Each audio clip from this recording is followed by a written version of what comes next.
What's up, guys? Today I'm going to show you a quick gate solution. So we called like 15 different gate companies, and none of them would come out just to do a gate. I guess it's just not enough money. So we found a simple solution. We did a little farm gate from Tractor Supply. This one's an 8-footer. I believe it was $90. Price tag's on here somewhere, but under $100. And then we just got these planks, dog ear planks.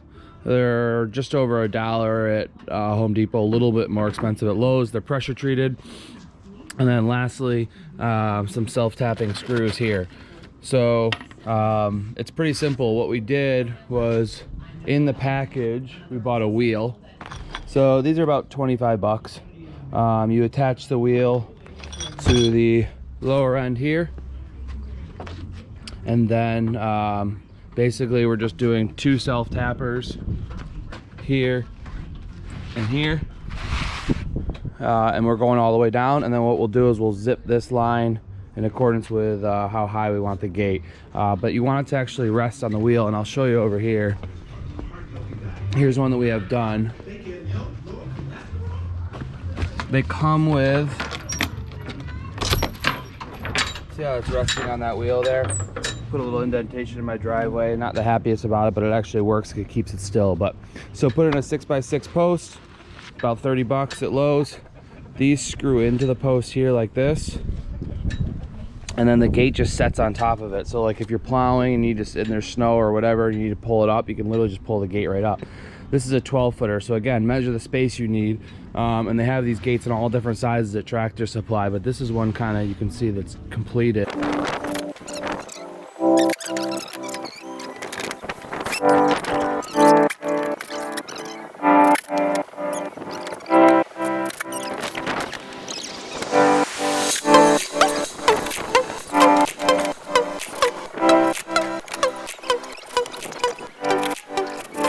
All right, for you perfectionists out here, this is where the chain locks in and goes to, sometimes in some places, the other post. In the case of that fence over there, you can see it goes to the house. On this one, I'd cut a little section out to use the chain, and it broke off. I can't remember how, but it just hooks onto the house like this. You can get nicer hardware if you care that much. So this is kind of up to you on how you want to cut these last pieces out. I'm gonna mark it from behind here with a pencil, and I'll just notch this out with my saw, my miter saw.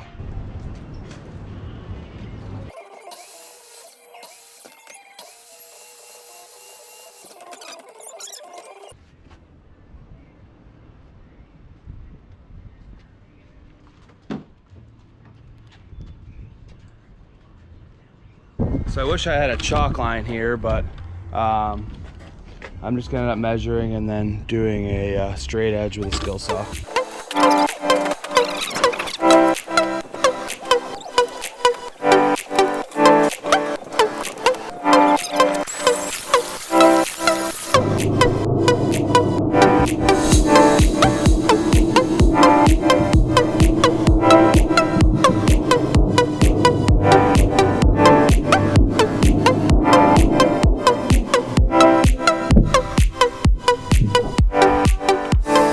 So I made a silly mistake. I screwed this down before I put the wheel on, which we've done a million of these, and I still do this.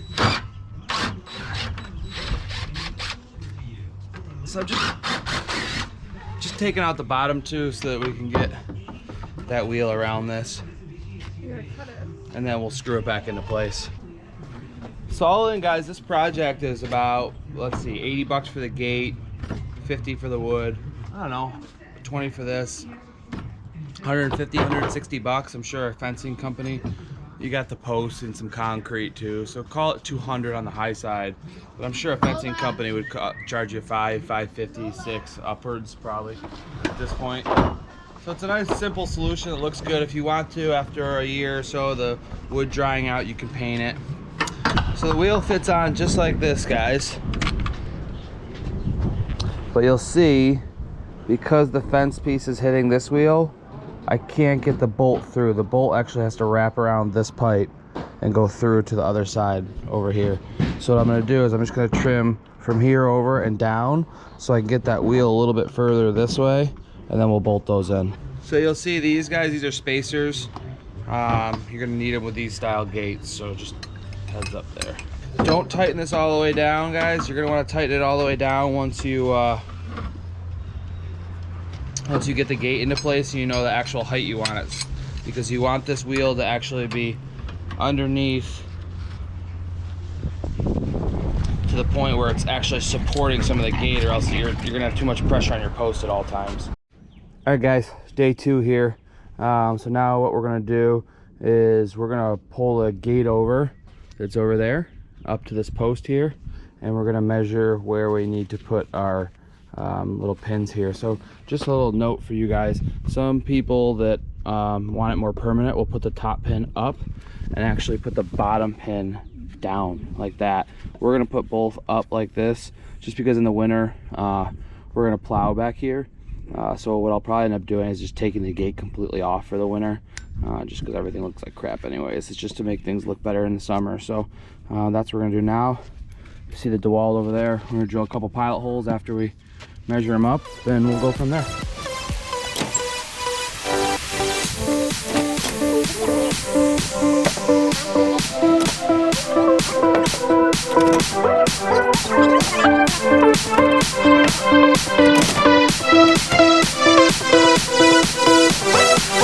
Food for thought here, guys. When you're measuring these, come up just a tad so that your fence actually sits off the ground a little bit.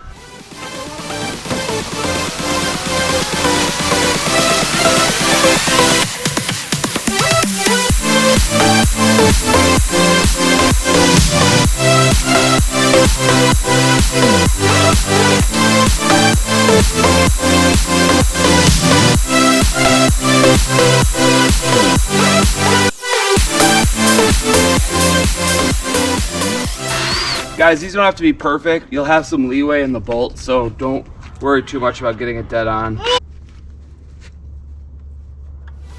right, here's the fun part, guys.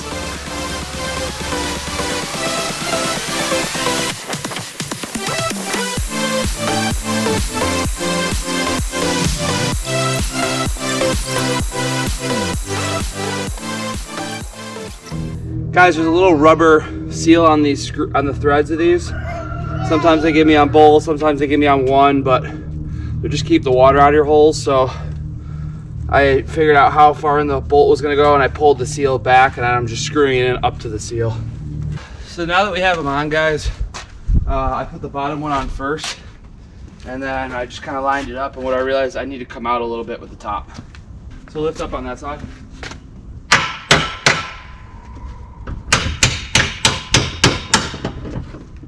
So there you go, guys. It's easy as that. Simple solution. Still looks kind of nice. Come on, guys. Really easy to open close too. Alright, come.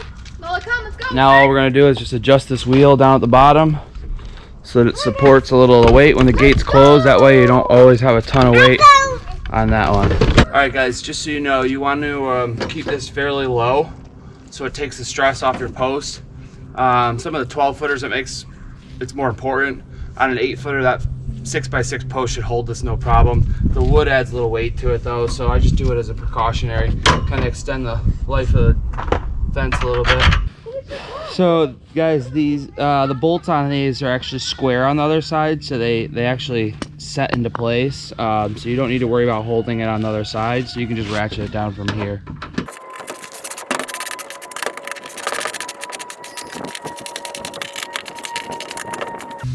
Alright guys, so you'll see now that where that wheel is, it's just barely catching that stone setting when we put there, and that's just enough to take the stress off of the gate. For 200 bucks, it solves our problem and looks nice from the street. Hope that helps, guys. Good luck.